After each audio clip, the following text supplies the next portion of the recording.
Yoga Yoga Yogeshwaraya Bhuta Bhuta Bhuteshwaraya Kala Kala Eshwaraya Shiva Shiva Sarveshwaraya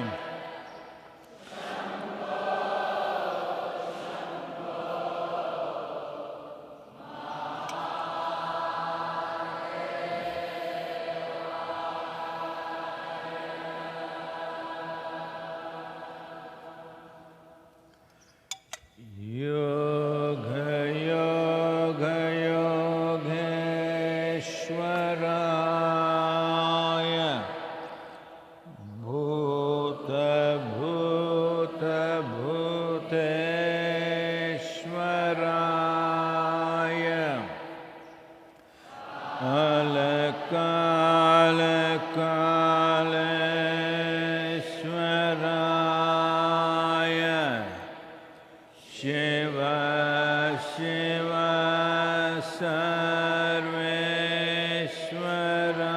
Sarveshwaraya Shambho Shambho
Kalo na janati tava jananam. Kalo na janati tava samapanam.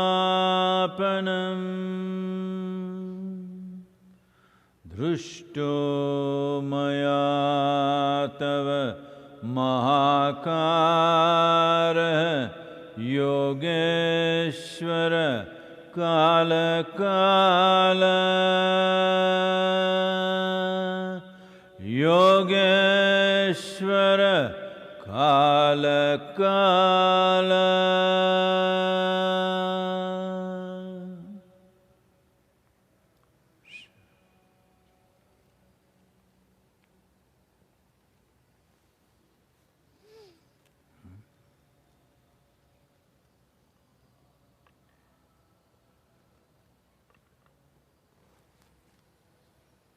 Quel est cet autre gars qui chante là dehors?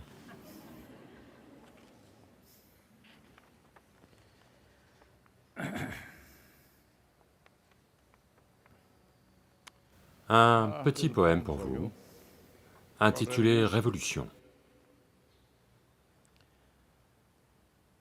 Revolution. Evolution seems like an infinitely lazy process for a mind that is in haste. Evolution seems like an infinitely lazy process for a mind that is in haste. All that is grand and beautiful, a consequence of evolution.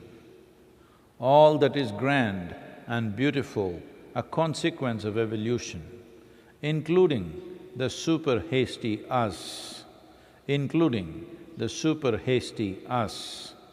Humans in haste have turned everything into mountains of waste. Humans in haste are turning everything into mountains of waste.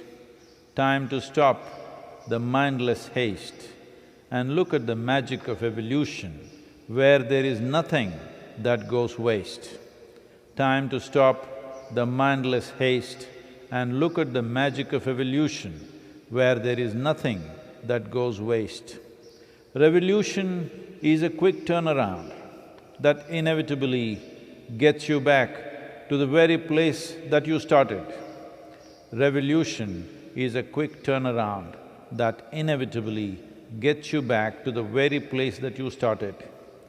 But no, if there is keenness of attention, if there is keenness of attention, evolution, the greatest revolution.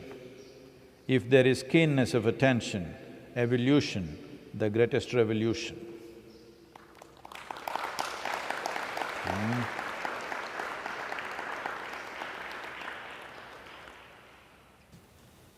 Eh bien, les 3 prochains jours, il y a un couvre-feu dans toutes les 5 villes majeures du Tamil Nadu, et quelques autres États de l'Inde ont choisi de continuer le confinement, même si le gouvernement leur a donné le choix de faire ce qu'ils souhaitent ou ce qu'ils estiment nécessaire. Je crois qu'au moins 7 ou 8 États continuent le confinement, parce que le confinement a été une réussite pour eux. Ils ont maîtrisé l'infection. Maintenant, ils ne veulent pas perdre ce résultat. Eh bien, Mumbai s'emballe, à la fois en termes de contamination et de victimes, étant donné la densité de population et la façon dont les gens vivent dans cette ville. Je crois que le pire est à venir. Les États-Unis ont dépassé les 52 000 morts. Toutes sortes de choses insensées sont dites et faites dans ce pays-là, malheureusement. J'espère qu'ils vont arriver à gérer ce qui a besoin d'être fait, car le nombre de victimes augmente très vite. Eh bien, en Europe, des nations comme la France, le Royaume-Uni, l'Espagne et l'Italie sont sous contrôle. Je crois que principalement, ce virus est en train d'exterminer la population âgée, ce qui est un vrai souci. Ceci pourrait avoir lieu partout si on ne fait pas vraiment attention. Eh bien, en même temps, en général, la plupart des nations sont progressivement en train de réussir à au moins contrôler, non pas contrôler le virus, mais à contrôler le comportement humain, afin que le virus ne trouve pas de mode de transport. Donc, voilà où nous en sommes. Ils disent qu'une certaine université, en partenariat avec une entreprise indienne, a trouvé un vaccin qui devrait être prêt dans 3 semaines, on ne sait pas. Mais même s'il est prêt dans 3 semaines, quand pourrez-vous l'administrer à plus de 7 milliards de personnes? Donc, un vaccin pourrait arriver, d'autres sortes de... En ce moment, ils font une sorte de traitement au plasma, les gens disent que ça donne de bons résultats. Mais il n'en reste pas moins qu'un comportement responsable est la seule façon d'avancer, et même si des assouplissements ont lieu, nous devons continuer à ce niveau-là. Voilà où nous en sommes. Eh bien, au sujet de l'évolution et de la révolution, ceux qui sont pressés veulent que les choses aient lieu rapidement comme ça. Révolution veut dire faire un tour. Faire un tour signifie que vous revenez au même point. Évoluer signifie aller de l'avant, constamment. C'est la méthode que la nature a employée avec succès. C'est aussi comme ça que nous devrions aller de l'avant.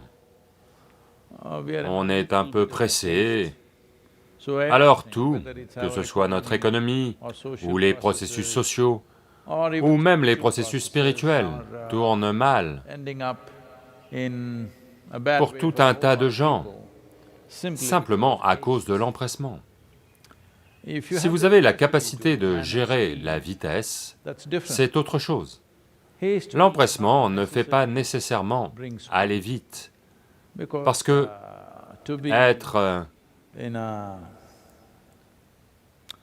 pour gérer la vitesse, vous avez besoin de compétences, vous avez besoin de... Je ne sais pas si je devrais dire ça, parce que...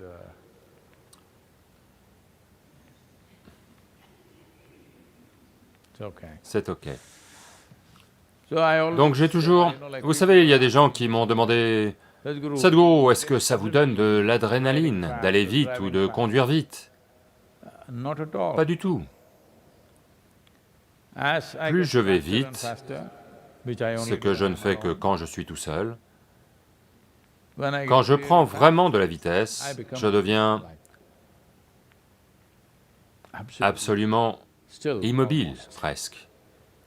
Parce que si vous n'êtes pas équilibré, la vitesse est une chose dangereuse qui est due à l'empressement.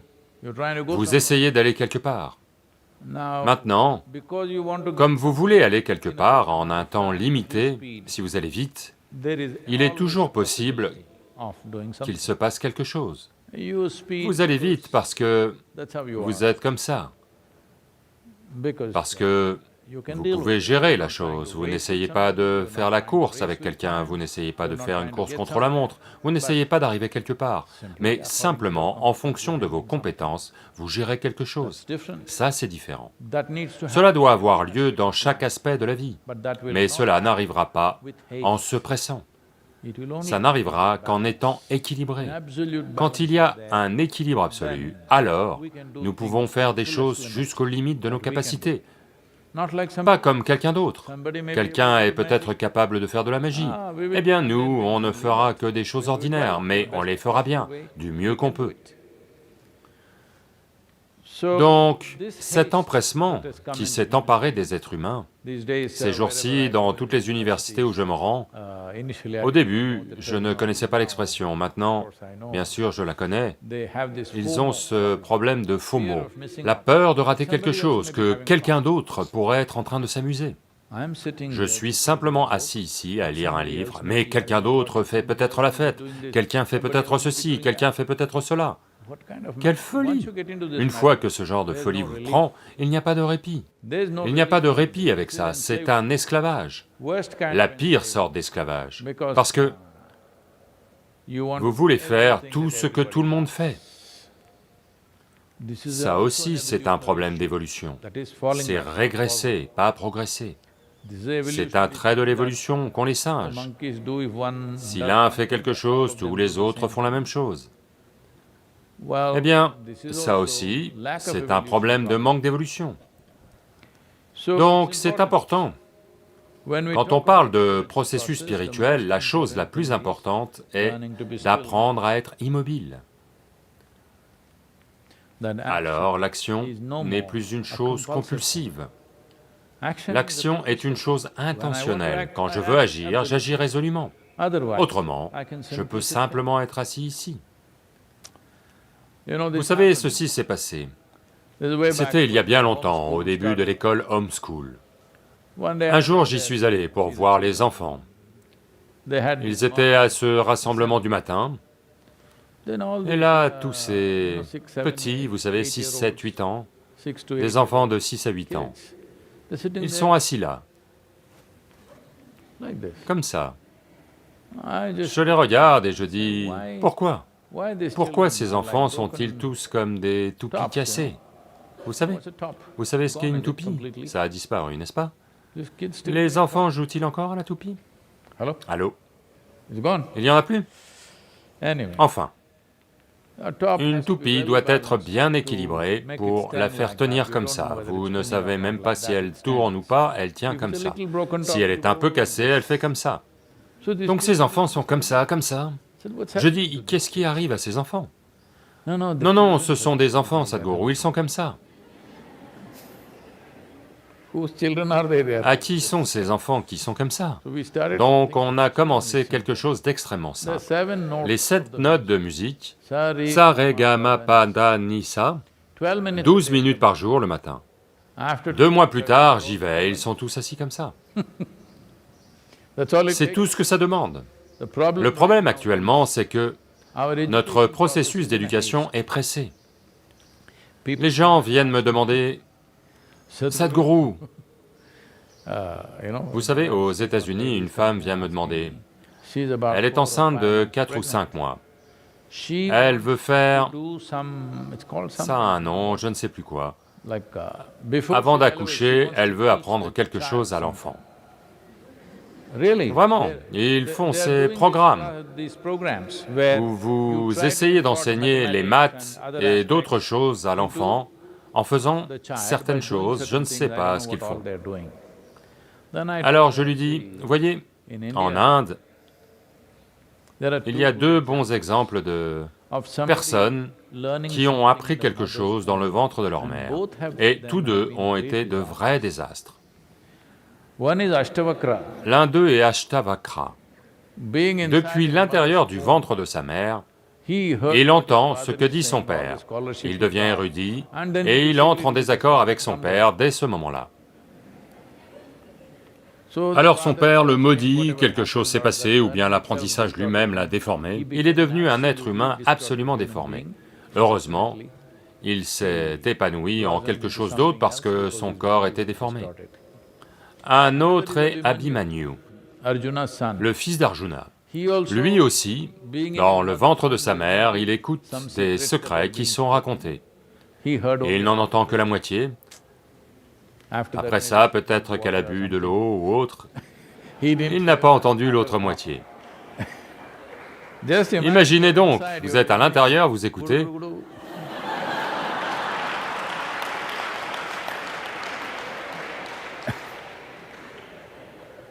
Donc il n'a pas entendu l'autre moitié. Donc sur le champ de bataille, il savait comment pénétrer une certaine formation, mais il ne savait pas comment en sortir, et s'est fait tuer de façon terrible. Donc j'ai dit, voyez, il y a deux exemples dans notre pays. Ces gars qui ont appris depuis l'intérieur du ventre, quel désastre ils sont devenus. C'est ce que vous voulez. Elle est devenue comme ça parce que quelqu'un lui a donné des brochures disant « on peut lui apprendre à en faire un génie des maths, en lui apprenant les maths pendant qu'il est à l'intérieur du ventre ». Et d'autres sont sur des bêtises d'apprentissage rapide. Avant qu'ils aient 2 ou 3 ans, on leur enseigne les langues, les maths, ceci, cela. C'est la pire chose que vous puissiez faire, parce que vous êtes pressé. Quand vous êtes pressé comme ça, vous allez tout gâcher, y compris votre vie. La plupart des vies sont gâchées comme ça, parce que tout est pressé. L'école elle-même est pressée. Sans cesse, apprendre tout ceci, apprendre tout cela. Non, il n'y a aucune application profonde, simplement entasser des choses. Donc partant du même principe, c'est l'éducation moderne qui a causé le désastre écologique, si vous voulez mon avis. Parce que les gens illettrés dans les villages, quelle est leur empreinte sur la planète? Ils vivent, si leur alimentation est bonne, ils vivent bien, et puis un jour ils meurent, sans laisser grand-chose. C'est seulement les gens éduqués, une fois qu'ils vont à l'école, et plus tard, s'ils vont à l'université, ils deviennent une source de gros dégâts pour la planète. Bien sûr, ils font des études d'environnement avant.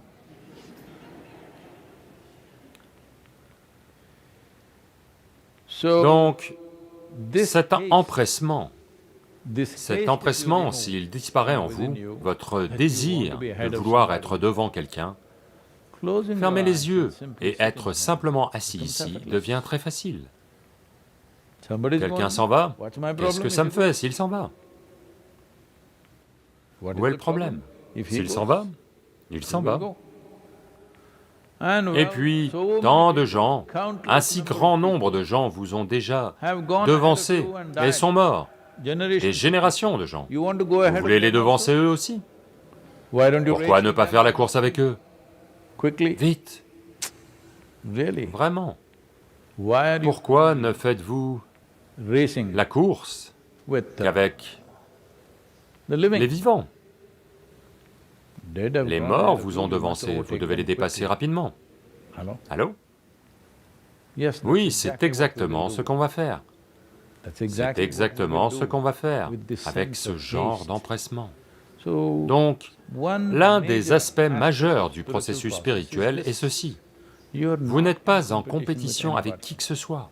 Maintenant, vous pouvez fermer les yeux et vous asseoir, aucun problème. Autrement, vous ne pouvez pas vous asseoir. Vous ne pouvez pas vous asseoir un seul instant. Quand vous vous souciez de ce que fait quelqu'un d'autre, vous ne pouvez être assis ici.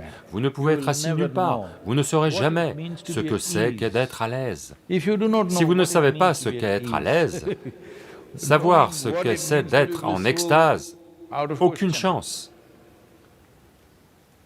Ce que c'est d'être libre, absolument aucune chance. La toute première chose, c'est de devenir à l'aise. Ça ne veut pas dire que vous ne ferez rien dans votre vie.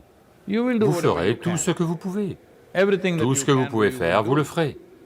Mais vous n'avez pas à surpasser quelqu'un.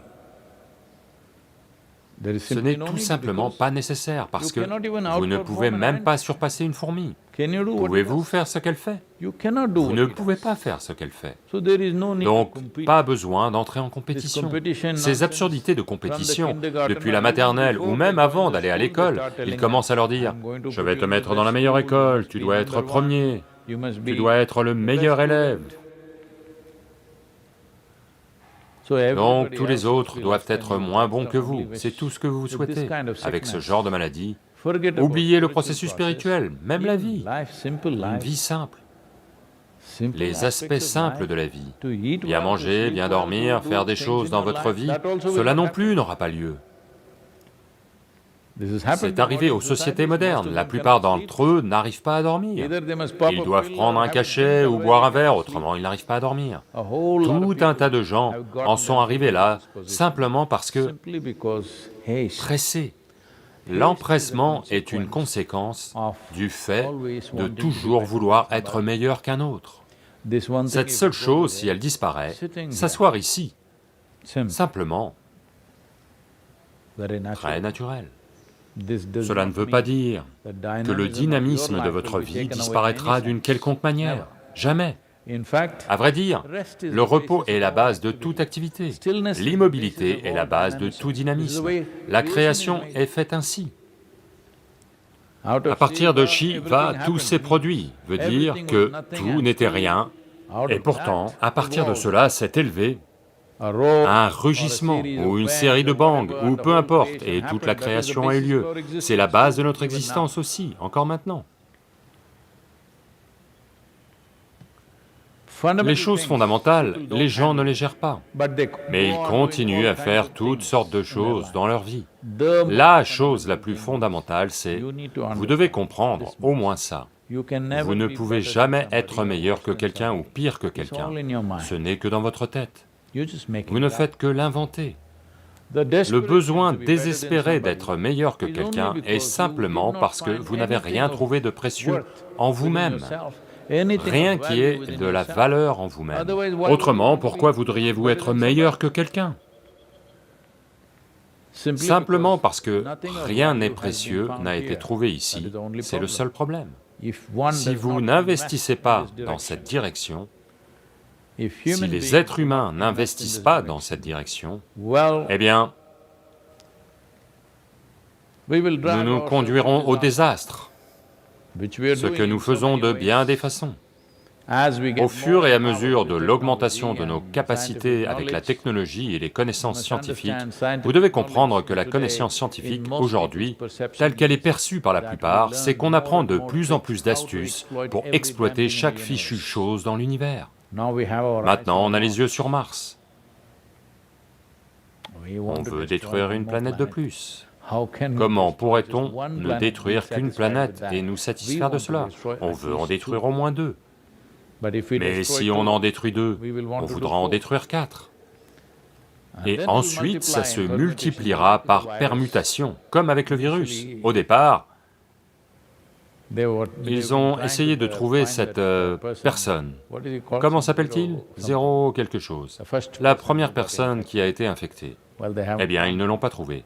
Mais à partir de là, chaque jour, la façon dont ça peut se multiplier, ils ont fait des prédictions mathématiques qui sont délirantes. Donc c'est exactement pareil. Destruction, pas à cause de quoi que ce soit.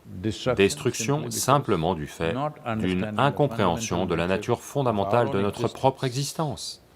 À cause de cela, on endommage tout. On pense qu'on endommage la planète. Non, la seule chose qu'on fait, c'est qu'on endommage énormément notre propre vie. Rien d'autre.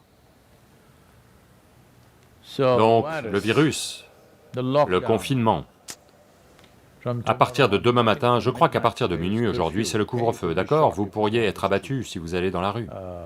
Il y a des images vraiment sympas. Un jeune homme à Indore qui voulait exhiber sa voiture de sport et avec un cabriolet, il sort parce que il en a envie. Vous savez, ça vrombit un peu, fait du bruit, il attire l'attention. Maintenant, le policier, l'agent de police l'arrête et lui fait tenir ses oreilles et lui fait faire des flexions et des flexions. Il ne le laisse pas tranquille, il dit « Non, non, je vais y aller, d'accord, je suis désolé, rien à faire, allez, continue ». Ça passe à la télévision, ce garçon. De toute sa vie, il ne pourra plus monter dans un cabriolet.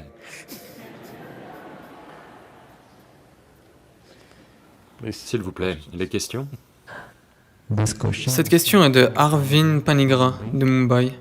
Namaskaram Sadhguru. En ce qui concerne les solutions dont vous avez parlé hier dans le webinaire avec les entrepreneurs, utiliser minimum 4 ans les téléphones, les voitures, etc. Je voudrais savoir s'il n'est pas nécessaire de développer le modèle et de voir ce que ça implique en termes de réduction d'emplois dans ces secteurs et quelles pourraient être les solutions et les options pour gagner sa vie autrement. Oh. Eh bien, hier, nous étions en conférence avec des entrepreneurs. C'est une organisation internationale. Eh bien, ils m'ont demandé, Sadhguru, comment avancer? De toute façon, le virus a arrêté toutes les affaires pour le moment. Comment?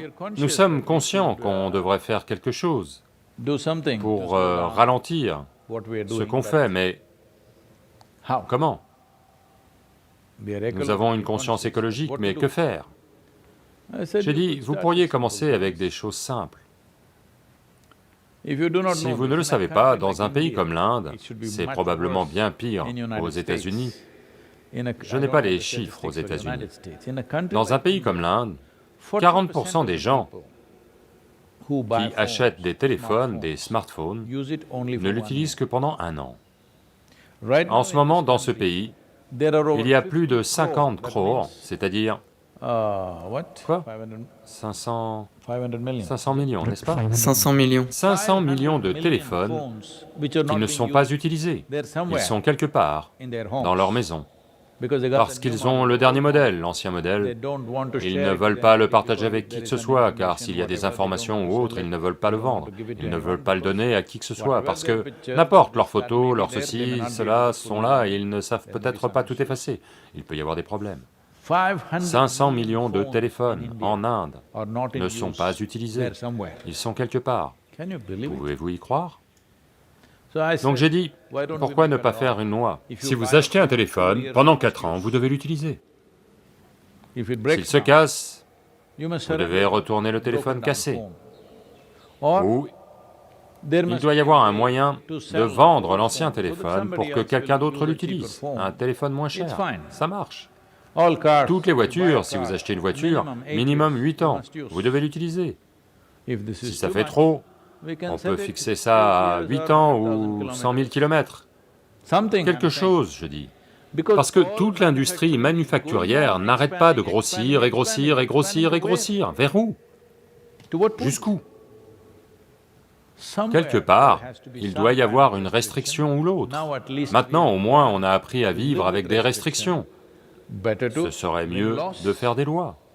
Mais cela doit être fait dans le monde entier. Si, en Inde, vous devez utiliser votre téléphone pendant 4 ans, et qu'au Pakistan, vous pouvez en acheter un quand vous voulez, les gens vont juste aller là-bas. Ils sont comme ça.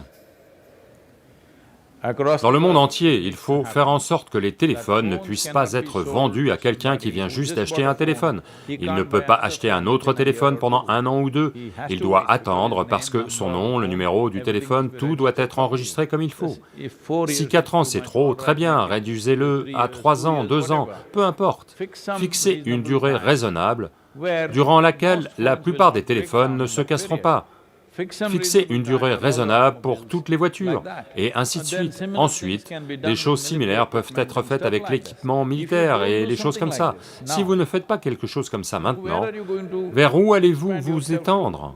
Vers la mort? C'est tout ce vers quoi on va s'étendre.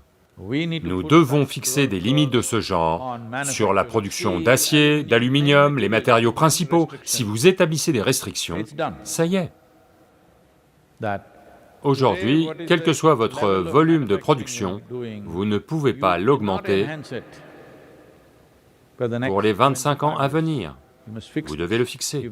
Si vous produisez telle quantité d'acier dans ce pays, vous devez vous arrêter ici même. Eh bien, les pays sous-développés, les pays en développement, si vous voulez leur donner une petite marge, vous le pouvez pour qu'ils puissent rattraper leur retard.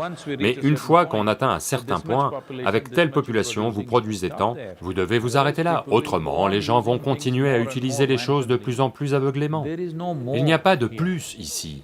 Il n'y a pas plus sur cette planète. Seulement telle quantité, quelle qu'elle soit, seulement cela. Eh bien, quand on peut penser à des campagnes, il fut un temps où tout le monde avait 6, 8 enfants.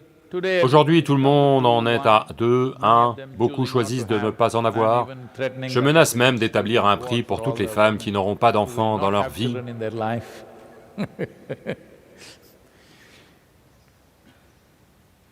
Quand on peut faire ça avec les enfants, pourquoi ne peut-on pas le faire avec un fichu téléphone et une voiture et tout le reste? Pourquoi pas? On l'a déjà fait avec les êtres humains dans une certaine mesure, pas très efficacement, mais on l'a fait raisonnablement. Pourquoi ne peut-on pas faire la même chose avec tout? Si on ne le fait pas, eh bien, on va courir encore 25, 30 ans et en arriver à un point qui sera pire que ce virus. Vraiment.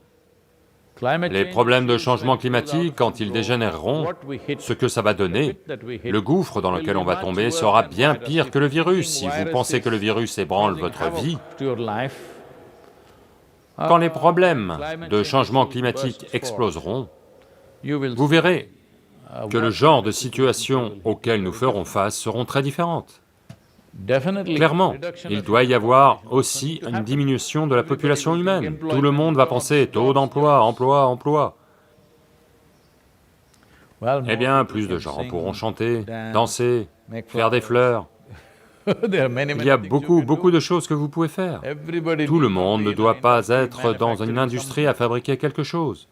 Cela arrive parce que nous nous sommes mis dans ce mode et on a commencé à croire que la vie est comme ça. Il y a 100 ans, personne ne vivait de cette façon sur cette planète. Il y a juste 100 ans. D'accord, il y a 100 ans, ils avaient déjà commencé dans certaines parties du monde. Disons, il y a 200 ans, personne ne vivait comme ça, nulle part. Tout le monde travaillait de son mieux dans ce qu'il faisait, quoi que ce soit. Et les gens vivaient joyeusement et bien. La seule avancée, qui est la bienvenue, ce sont les nombreuses avancées médicales qui permettent aux gens de vivre une vie pleine. Plus de technologies, des technologies plus fines, un raffinement des technologies que nous possédons déjà. Sans une certaine amélioration, rien ne peut être commercialisé. Comme n'importe quel idiot peut faire n'importe quoi, tout est commercialisé. Cela doit s'arrêter. Est-ce que ce monde en a besoin? Est-ce qu'on peut se le permettre ou pas? Ça doit être décidé, n'est-ce pas? Oui, certaines lois sont là pour le contrôler, mais pas suffisamment. Le temps du virus est au moins une bonne opportunité d'y réfléchir.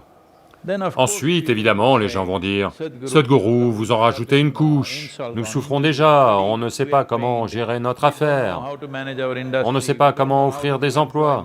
Maintenant, vous nous dites qu'on doit réduire la production et faire ça. » Eh bien, pas moi. La nature vous le dit clairement. Vous feriez mieux de comprendre le message, c'est tout ce que je dis. Cela est arrivé. Un jour, un homme décharge une très grosse horloge de grand-père d'un camion, et avec grande difficulté, il la porte sur son dos et se dirige vers son immeuble. Un ivrogne arrive, voit ça et dit, « Hé monsieur, il est temps que vous achetiez une montre. »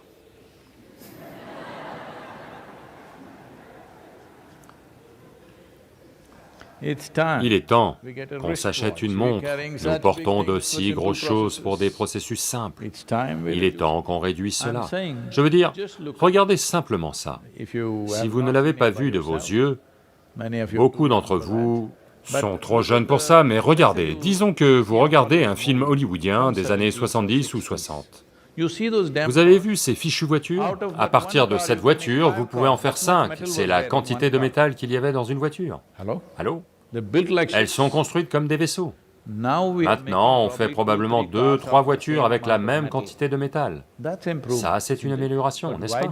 Mais est-ce que ça nous prend 50, 60 ans pour y arriver?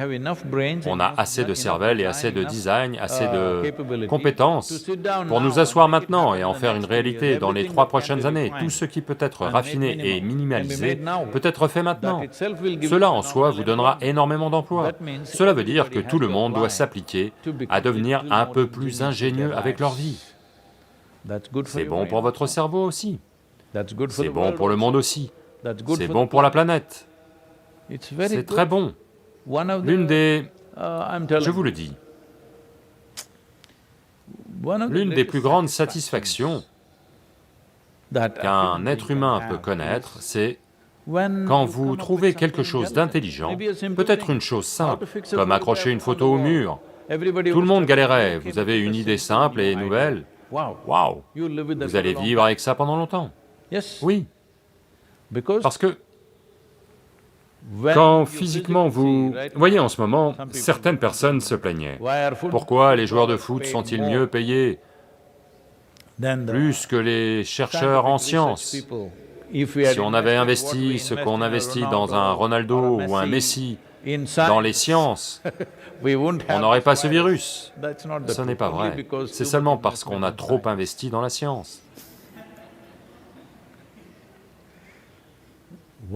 La raison pour laquelle les gens les paient comme ils les paient, et la raison pour laquelle les gens les regardent comme ils les regardent, c'est parce que leur corps fait quelque chose que vous ne pouvez pas imaginer possible pour votre propre corps. Vos yeux sortaient de leurs orbites quand vous regardiez jouer un Ronaldinho, parce que il fait quelque chose dont vous ne pouvez même pas rêver. Que vous utilisiez votre corps physique comme ça, ou que vous utilisiez votre mental comme ça, que vous fassiez l'un ou l'autre, il y a une satisfaction et un épanouissement immense dans votre vie. Je dis que je ne parle pas de processus spirituel, c'est une autre dimension, pour quelqu'un qui mène une vie simple. Pourquoi ce golf est-il si important? Parce que dans tous les autres jeux, vous jouez avec quelqu'un. Si vous vous en sortez mal, vous pouvez toujours dire quelque chose à propos de l'autre. Là, on a une bête balle inerte. Je ne suis pas censé vous dire ça, mais je vous le dirai dans quelques jours.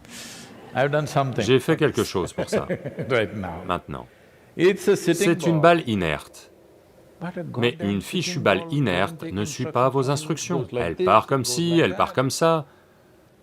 Donc quand quelqu'un, Tiger Woods ou un autre joue, tout le monde écarquille les yeux parce que il amène la balle où il veut. C'est tout. Que fait-il d'autre? La balle va juste là où il veut qu'elle aille. C'est tout.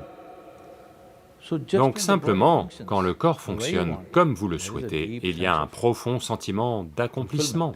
Quand votre mental fonctionne comme vous le souhaitez, il y a un très profond sentiment d'accomplissement. Donc, il n'y a que quand vous rendez tout automatique, allez là, faire 8 heures, rentrer à la maison, on peut boire un coup, fin du mois, toucher le salaire. Quel genre de vie est-ce donc? Vous savez, quand j'étais jeune, mon père s'inquiétait toujours. On vient de le perdre, il y a quelques mois. Il s'inquiétait toujours. Ce garçon ne se forme à rien, que va-t-il faire? Que va-t-il faire? Comment va-t-il gagner sa vie? Ça ne m'est jamais venu à l'esprit. Comment gagner ma vie? Je trouvais ça obscène. Comment gagner ma vie? Une telle pensée ne m'est jamais venue à l'esprit. Je suis allé à l'école, à l'université, pour peu importe, mon intérêt, mais jamais pour trouver comment gagner ma vie. Donc, quand j'ai choisi ce genre d'éducation, qui n'allait à coup sûr pas m'apporter d'emploi ou que ce soit, donc ils étaient très inquiets. Alors un jour, il était vraiment très inquiet et certains membres de la famille étaient là et il a dit, que faire avec ce garçon, il ne se forme à rien. Alors j'ai dit, ne t'inquiète pas pour moi, la façon dont je vais gagner ma vie, dis-moi quand je dois quitter cette maison. Dès que tu le diras, en 2 minutes je serai parti. Et ne t'inquiète pas pour moi, je vivrai quelque part. S'il n'y a rien d'autre, j'irai dans la jungle et je survivrai, parce que j'ai parcouru les Ghats occidentaux, je sais où vivre, où survivre, sans même voir un visage humain, je survivrai. Aucun problème à ce niveau-là. Et par-dessus tout, comme je ne suis qualifié pour rien, ça veut dire que je peux faire tout ce que j'ai envie de faire.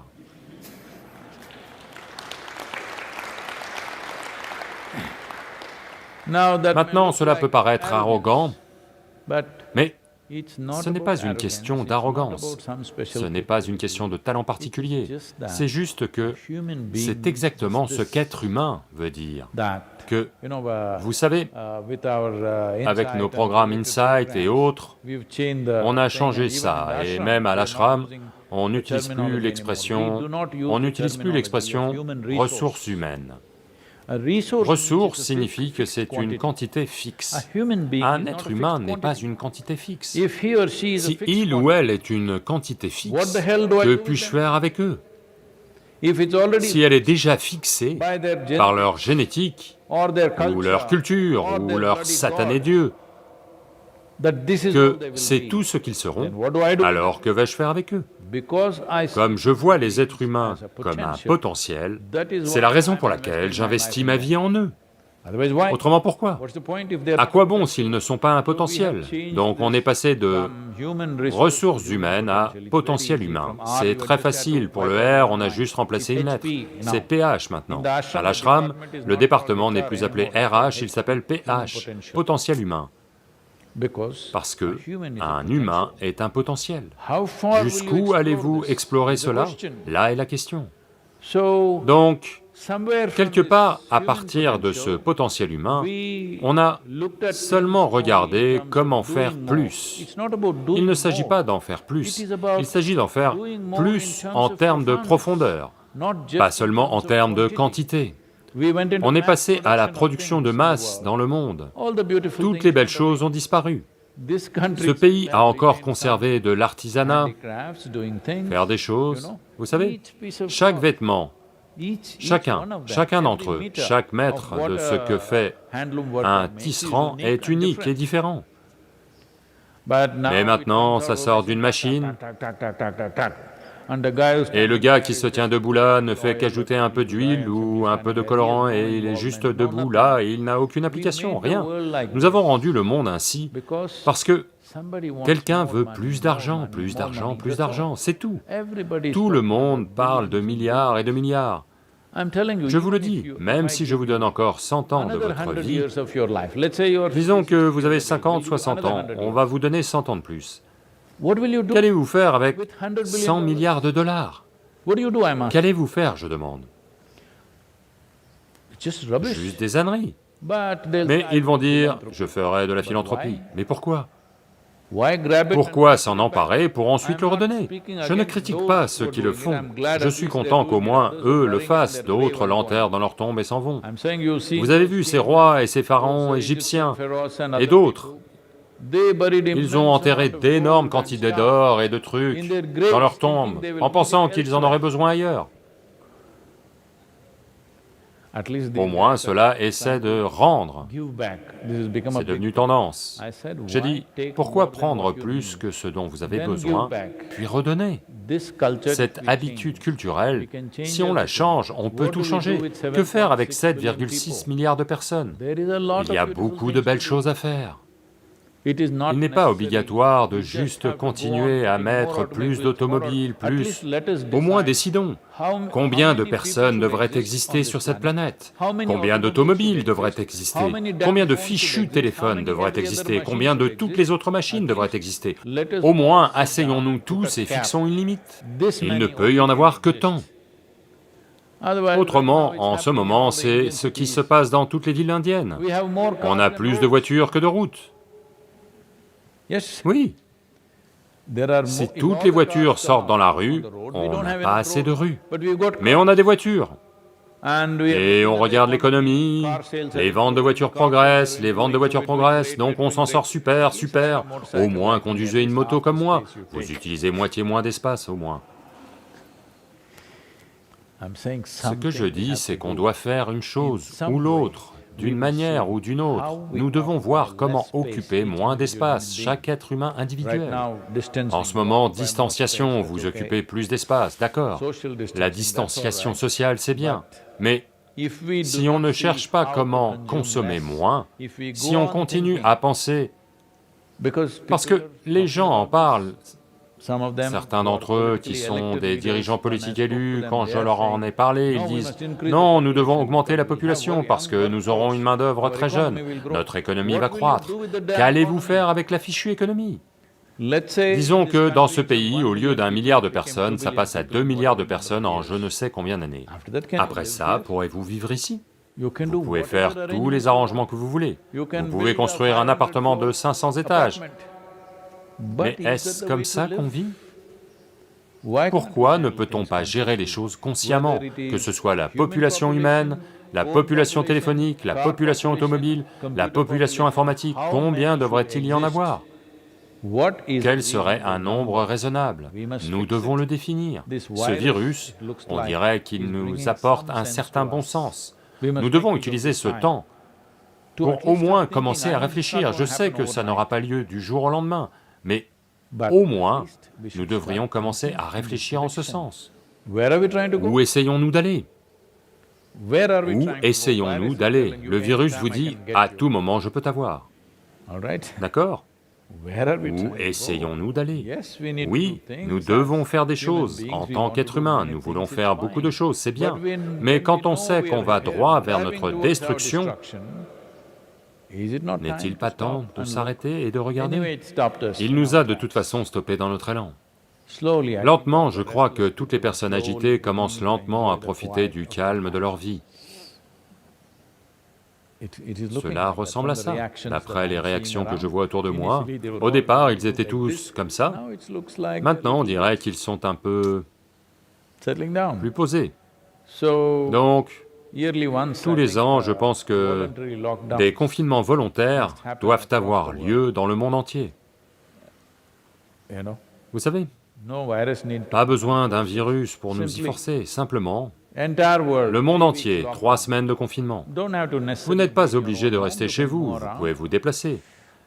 Pas de machine, pas de fumée, qu'elle vienne du moteur ou de celui-ci, pas de fumée. Et juste comme ça, chacun se consacre à améliorer sa vie à n'importe quel niveau qui est important pour vous, physiquement, mentalement, énergétiquement, spirituellement, comme vous le souhaitez. 3 semaines pour que chacun améliore sa vie. Quelle grande différence ça va faire, vous savez? À l'heure actuelle, au rythme où vont les choses, la quantité de bâtiments qu'on a construits, les infrastructures qu'on a construites, disons les établissements d'enseignement, je n'ai jamais compris pourquoi. C'est pour ça que j'y allais rarement, même quand j'y étais, parce que je n'arrivais pas à comprendre pourquoi tout le monde vient s'asseoir dans une pièce pour écouter un homme lire un livre. Je n'ai jamais réussi à comprendre cette activité, donc je restais toujours assis dehors dans le jardin. Donc, tout le monde s'y met. Combien de millions et de millions et de millions de mètres carrés de bâtiments avons-nous construits pour éduquer les gens? Eh bien, à une époque, on pensait que c'était nécessaire parce qu'on était dans un mode de production de masse. Industrie de masse, éducation de masse, tout produit en masse. Maintenant, les connaissances ou l'information sont disponibles partout. Tout ce dont vous avez besoin, c'est de quelqu'un pour inspirer les êtres humains à tendre vers quelque chose qui compte pour eux dans leur vie. C'est tout ce dont on a besoin. L'information est partout. Oh, mais si je n'obtiens pas mon diplôme, vous pouvez ajouter un 0 à votre tête, c'est un diplôme, vous savez.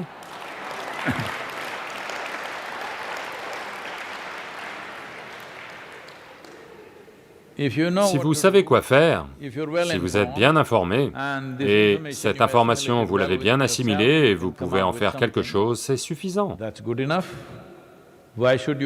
Pourquoi devriez-vous recevoir un certificat pour tout? Eh bien, pour certaines choses, c'est nécessaire. Pour certaines fonctions, dans certains domaines de la vie, c'est nécessaire.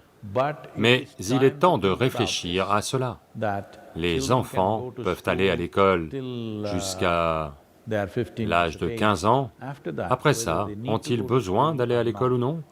C'est une chose à laquelle nous devons sérieusement réfléchir, parce que cette école et la méthodologie de l'éducation sont un défaut grave dans la société humaine. C'est à cause de ce défaut que toutes ces autres choses ont lieu. En tout, essayer d'être meilleur que quelqu'un est principalement produit à l'école. Essentiellement, c'est produit à l'école. Et ensuite, à bien plus grande échelle, ça a lieu ailleurs, ça s'exprime dans le monde.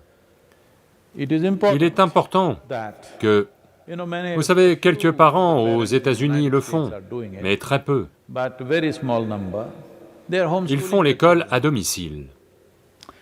Eh bien, si vous voulez avoir 2 ou 3 enfants, vous devez aussi vous engager à apporter, vous savez, leur consacrer de votre temps.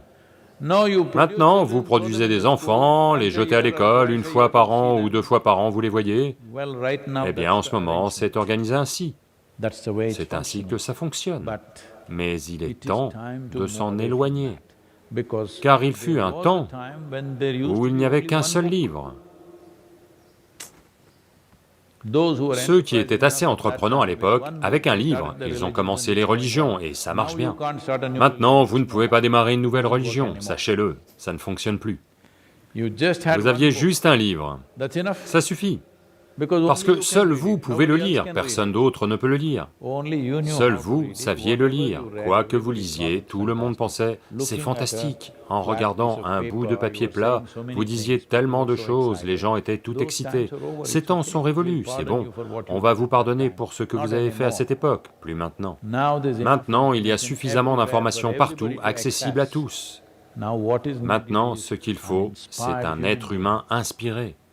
Un être humain inspiré veut dire que son corps, son mental, ses émotions, son énergie, tout est à fond. Cet être humain, s'il est également équilibré en lui-même, il va faire des choses merveilleuses, naturellement. Cette usine à éducation, cette usine à production, à tout, ça ne va pas disparaître, ça prendra des siècles à partir. Mais nous devons commencer à la ralentir, on doit commencer, au moins ceux qui ont un peu de discernement devraient commencer à s'éloigner de cela. Autrement, cette révolution industrielle, nous allons revenir, révolution signifie boum, même point, même endroit. Nous avons besoin d'évolution. À nous de jouer.